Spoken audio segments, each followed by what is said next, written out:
आपल्यासोबत IMAचे डॉक्टर्स आहेत, माझ्यासोबत सचिन गाथेजी आहेत, नागपूरचे अध्यक्ष. सचिन सर, तुमचं संघर्ष भांडण सरकारशी आहे, तुम्ही रुग्णांना का वेठीस धरता?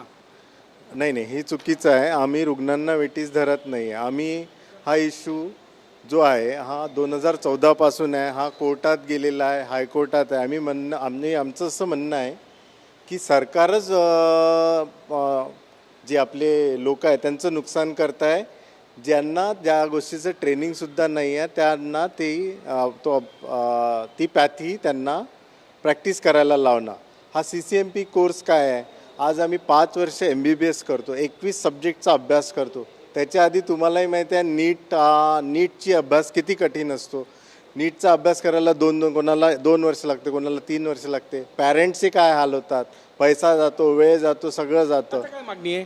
आता आमची मागणी आहे की हा CCMP कोर्सच रद्द करावा आणि सगळ्यात मोठा इश्यू आहे त्यांना महाराष्ट्र मेडिकल काउन्सिलमध्ये रजिस्ट्रेशन द्यायला नको. त्यांना त्यांच्या काउन्सिलमध्ये रजिस्ट्रेशन द्या, होमिओपॅथी काउन्सिल आहे त्यांना, आणि ते प्रॅक्टिस करतात ते त्याला आमची काही मनाई नाही आहे. आम्ही होमिओपॅथी डॉक्टरांच्या अगेन्स्ट नाही आहे, पण त्यांना महाराष्ट्र मेडिकल काउन्सिलमध्ये रजिस्ट्रेशन मिळायला नको, ही आमची मुख्य मागणी. डॉक्टर मंजुषा गिरी मॅडम आहेत, प्रेसिडेंट होऊ घातले आहे महाराष्ट्राच्या.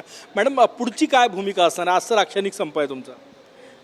नमस्कार. सगळ्यात आधी मी तुम्हाला सांगेल की ही जी आमची मागणी आहे की महाराष्ट्र मेडिकल काउन्सिल, प्रत्येक पॅथीची एक वेगळी काउन्सिल असते.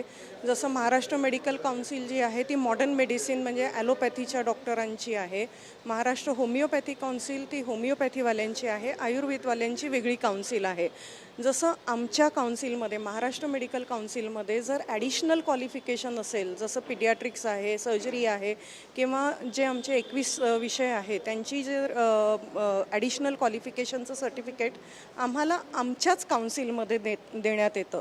तसं हे जे सर्टिफिकेट आहे तुम्ही होमिओपॅथी काउन्सिलमध्ये द्या, महाराष्ट्र मेडिकल काउन्सिलमध्ये देऊ नका, कारण त्याच्यात पॅथीचा ह्रास होण्याचे चान्सेस जास्त आहे. आणि भूमिका काय असणार आहे जर नोंदणी बंद झाली नाही किंवा प्रस्तावित जी नोंदणी आहे तो निर्णय रद्द झाला नाही तर काय?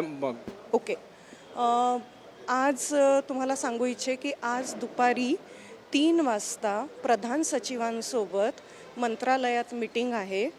ती मीटिंग झाल्यानंतर एक आपल्याला लक्षात येईल की काही मधला मार्ग काढता येतो का, आणि जर ह्या 24 तासात एकही सर्टिफिकेट जर देण्यात आलं किंवा भविष्यात एकही सर्टिफिकेट देण्यात आलं तर बेमुदत संप राहील, हा आमचा निर्णय आहे.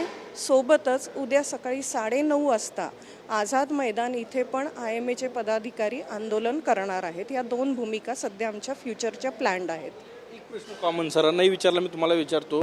तुमचा संघर्ष सरकारशी आहे आणि तो योग्य पण आहे. आज पावसाळ्याचे दिवस आहे, पेशंट्स OPD वाढलेली आहे, रुग्णांना का वेठीस धरलं जातं हा प्रश्न आहे, त्याच्यावर काय सोल्युशन्स? रुग्णांना वेठीस धरणं हे आपण म्हणताय हे योग्य आहे. कुठेतरी आम्हाला रुग्णांविषयी सहानुभूती पण आहे, पण जर आपण लाँग टर्मचा विचार केला, भविष्याचा विचार केला तर रुग्ण ह्याच्यात जास्त अफेक्ट होणार आहे. तर ते अफेक्ट होऊ नये म्हणून आज हा संघर्ष आपल्याला करावा लागतोय. आणि आय होप रुग्ण पण हे समजून घेतील की जर ते डॉक्टरकडे गेले आणि त्यांना कळलंच नाही की महाराष्ट्र मेडिकल काउन्सिलचा हा होमिओपॅथीचा डॉक्टर आहे की ॲलोपॅथीचा डॉक्टर आहे, हे जर कळलं नाही तर किती मोठं नुकसान होईल. तर ह्या भविष्यातल्या मोठ्या नुकसानपासून वाचवण्यासाठी हा संप आहे. धन्यवाद. कॅमेरामॅन सचिन सयामसह गजानन उमाटे, TV9 मराठी, नागपूर.